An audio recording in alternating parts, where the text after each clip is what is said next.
wants to gather information. Let me tell you what that's about. You ever had someone who barely ever spoke to you come up to you, ask you a bunch of questions like, what's your name, where are you from, where did you grow up, do you have any kids, how old are your kids, what's your ethnicity, is that your real hair, any brothers and sisters, where do you work, are you in a relationship, how long y'all been together, what kind of guys you like, blah blah blah. And then you see them the next day and they don't speak to you. It's kind of like they try to avoid you. Let me tell y'all what that's about. Shouts to Naomi. Make sure you guys follow her. She drops a lot of good gems. This is what I like to call a salt versus sugar situation. Okay, where you think that somebody is getting to know you because they're interested in you as a person, but in reality, they're trying to get to know you to confirm or deny a perception of you that they've created in their heads. Many women and men are trying to get close to you, and they're appearing as though they are interested in who you are as a person.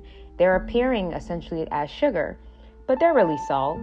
They're just trying to get to know the ins and outs of you to confirm or deny, their perception, their insecurity, their mental rival, their imaginary rivalry that they're having with you, which is why I know game. So when I can tell when somebody's trying to get to know me for me, and when you're trying to confirm some type of perception. This is why a lot of people are obsessed with, give me your Instagram, give me your this, give me your that, because they want to just do research on you and find out if you're really that girl, if you're really that guy, and it's coming from a disingenuous place. So you got to be careful with that.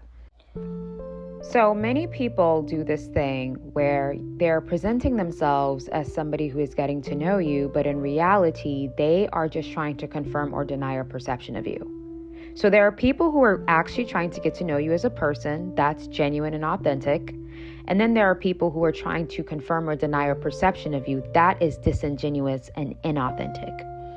This is something that I see that's very popular in the community of women. A woman will encounter a woman that she idolizes, whether online or offline. In your mind, you've already made this woman perfect in your mind. She's beautiful, she talks well, she's intelligent, she's smart, she's well-versed, she's well-rounded, she's polished. And in your mind, you're idolizing this girl. And this is something that women do a lot, is they meet women and they put them on these pedestals. I don't know why people do that. I've never met a woman that I idolized. I've always met women that I admired, but idolizing is ridiculous because nobody's perfect. That person has flaws just like you. But again, if you're still in that little girl mentality, that childlike way of being and thinking, you have idols. You meet women and they're like an idol to you, which is very strange, by the way. If you're not a teenager with a Beyonce poster on your wall, as a grown woman, it shouldn't be that way for you, right? Anyways, what's going to happen is a lot of women want to confirm or deny a perception in their mind that they've created about another woman. And they're getting close to you and they're getting to know you, but it's not genuine though. They're not genuinely trying to get to know you for you and understand you and build a beautiful bond for you and possibly develop a beautiful friendship or partnership or work relationship. That's not what they're doing. They're trying to confirm or deny a perception of you they've created in their head. That's why a lot of men and women, they judge people based on their Instagram. That's why many people will ask you for your Instagram before asking for your phone number. They will ask for your Instagram before getting to know you so they can go on Instagram and confirm and deny your perception of you based on the pictures that you post, based on your tags, based on your comments, based on your friends.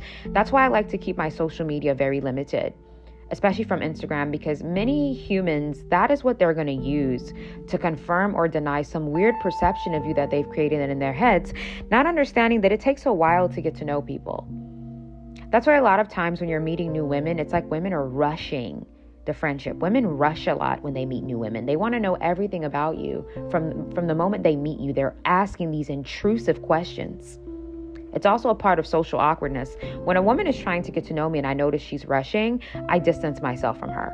Because you're not trying to get to know me as a person authentically. You're trying to confirm or deny a perception of me. You're not trying to get to know me. You're trying to find my flaws. And you're trying to confirm if I really am the woman I present. That's what you're trying to do. So the basis of us going out and getting to know each other is disingenuous. It's not real. You're just using it to keep some type of weird mental tally. And this is why a lot of friendships amongst women don't last. They always fail. They usually fail because it's two women that are encountering each other to confirm or deny perceptions that is fueled by jealousy, insecurity, and competition. You're trying to get to know this woman. You want to learn her flaws so you can see how you can chip her away. Or you're trying to confirm if she really is who she is. And when you confirm that, you're going to hate her even more because she's not faking it, right? As opposed to actually meeting a woman and getting to know her for who she is and learning about her over time. You're not doing it. You want to rush it because you're trying to confirm or deny some perception in your head. See, I know this.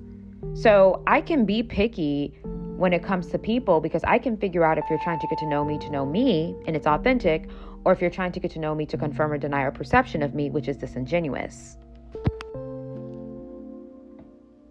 Mel, which one is the salt? Which one is the sugar? What do you mean, Grandma? Which one is the salt? Which one is the sugar?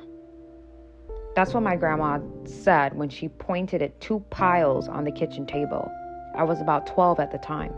She asked me which one is the salt and which one is the sugar.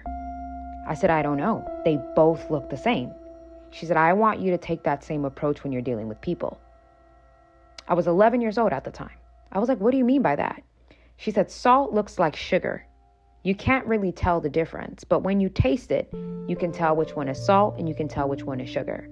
When you're dealing with people and you look at their intentions, you'll be able to tell the reasoning behind what they're doing. So don't look at the intention of what they're doing. Don't look at what they're doing. Look at the intention behind what they're doing. Because flattery and love bombing looks the same, right? They both look the same. It's the intention behind the 2 actions that are different. The same thing happens when people are trying to get to know you. There's a category of people that are trying to get to know you for you, meaning they like you, they find you as an interesting person, they want to build a possible bond with you, so they're getting to know you. That's different. But then there's a category of people that are not getting to know you in an authentic manner. They're trying to get to know you to confirm or deny a perception of you that they've created in their head. This is something that a lot of women do when they meet another woman that they are jealous of, envious of, secretly competing with. They idolize this woman in their mind. What she's going to do is she's going to try to get to know you. And in your mind, you're going to think, oh, she's cool. We're going to go and have brunch. This is going to be fun. We're going to go have brunch. She's cool. I'm excited to make a possible new friend. You think she's trying to get to know you to get to know you. But she's actually just trying to get to know you to confirm or deny a perception of you that she's created in her mind because she idolizes you or you trigger her insecurities. Men do this too. So what she's going to do is she's going to try to find flaws in you to see how she can dehumanize you or humanize you, because she idolizes you. Or what she's going to do is she's going to see that you really are the woman that you say you are and you're not a fraud. You really are who you say you are. And once she realizes that, that's when the smear campaign starts, because now she's going to need extra help to destroy your reputation and what you're building. Now that she sees that you are who you are, she's going to have to come out with the big dogs now.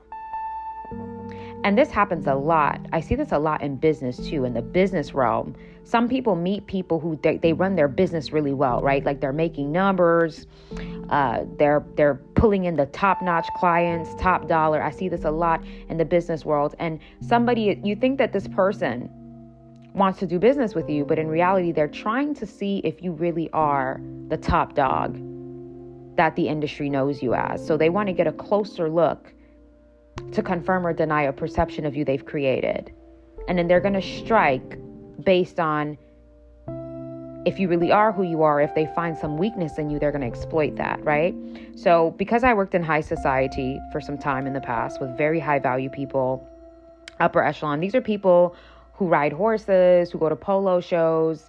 These are people who make over $1 million in commissions per year. Big dog people, okay? Big dog people who own golf courses and live on private islands. And I've noticed how strict these people were with who they allowed in their space. That whole super friendly, super open, not being cautious with who's around you, that is a low survival skill, by the way. You don't have really good survival skills if you're too open. And that's why when women sometimes meet a woman with high survival skills, meaning she's not open because she doesn't know you and she doesn't know your intention behind why you're trying to get to know her, they kind of bully that woman, not understanding that that woman is protecting herself from whatever you may be trying to exploit her. She doesn't know. She's just being careful. But people in high society, both men and women, understand this rule because they have to protect what they've built. So a lot of you guys, you think that somebody is getting to know you, right? But they're not getting to know you in the way that you think. You think that they're getting to know you because they want to know who you are and they want to build a bond with you. But many people are getting to know you so that they can confirm or deny a perception of you they've created in their head. And that's why they have this obsession with finding faults, flaws, things, imperfections, which is very stupid because we're all humans. We all have imperfections. Nobody's perfect. Nobody's perfect. There's no perfect man. There's no perfect woman. Nobody's perfect, right? But some people, because they mentally idolize you and they think you're a big deal, they want to get to know you because they want to confirm or deny their perception of you. And they're going to try to find flaws so that by finding flaws about you, they can humanize you. Or they don't find a flaw about you at all, and then they dislike you even more because you really are all that you say you are and all that you present yourself to be. So the reason why a lot of people, their relationships crash and burn, right? This happens a lot with friendships and business partnerships. I see it all the time in business. I see it in friendships. Many people, you think they're trying to get to know you for you, but they're not. They're trying to confirm or deny a perception of you in their mind. So if you pass, how do you know you pass their method of trying to perceive you? How do you know you pass? You know you pass when they are able to find a horrible thing about you, like your weakness, a big weakness that you have. And then they weaponize that against you to say, see, I knew you weren't all that. See, I knew you weren't all perfect, right? And nobody's perfect, so it's stupid they would even say that. But that's what they say, right? Or you fail, meaning they think you're this amazing person, but they don't believe it. Their ego will not allow them to believe that you're this phenomenal person. So what they do is they try to get to know you as a closer look, an up close look. It's not genuine, it's disingenuous. And then they realize that you really are the big deal. And you're not a fraud, and you really are who you are. Now, when they notice that, what they're actually going to do is now they are going to hate you because you're not a fraud and you really are who you say you are. And they weren't expecting that. So a lot of times I always try to tell men and women, especially women, because many women are building bonds off of trying to confirm or deny a perception. They're not building, it's not genuine, it's disingenuous. That's why a lot of times I always tell women, do you know how to get to know somebody? Because it's with women, there's a lot of rushing going on. You're not going to know a woman in 1 hour. You can't get to know a woman in one seating, but it's not that that woman is even trying to get to know that woman. That's not, you're trying to confirm or deny a perception of her in your mind because you mentally idolize her and you view her as superior to you. So you're not actually trying to get to know her. You are trying to actually confirm or deny a perception of her in your mind. So you're going to either start looking for flaws or you're going to get near her to see if she's really who she presents herself to be. And when you realize that she really is that, you're going to retaliate and go against her when you realize that she really is a big deal. So many people are just trying to get this up close look to you, and it's not genuine. It's very disingenuous. They're just trying to confirm or deny a perception. And then when that happens, the relationship it doesn't last. There's no longevity to it because it was built on a very shaky, shallow, faulty foundation. So that's why for me, especially when it comes to women and building bonds, many women idolize women in their heads, women that they don't know, women that they watch online. They're idolizing you. They put you on this pedestal in their mind, right? You cannot take down control freaks, Jezebels, and Leviathans if you don't have respect and boundaries. Respect and boundaries, part 2. All of us in life have our own individual power. The problem is when you give that away by being a habitual people pleaser. And respect and boundaries, part 2, we will be doing a deeper dive into how to respect yourself and how to also ensure that the people around you are giving you the same respect that you also give yourself. In addition to that, we have Defeat Jezebel and Leviathan on June 29th, following the Respect and Boundaries Part 2. In order to deal with lower level controlling entities, you need to know how to spot them within individuals and know how to navigate them. In other words, Vampires, sociopaths, narcissists all fall under the Jezebel and Leviathan umbrella. In this class, I'm going to teach you how to spot people who have these entities operating in them, how to respond to them, and how to protect yourself from them on a both spiritual and physical level. You guys do not want to miss these master classes. Very, very important.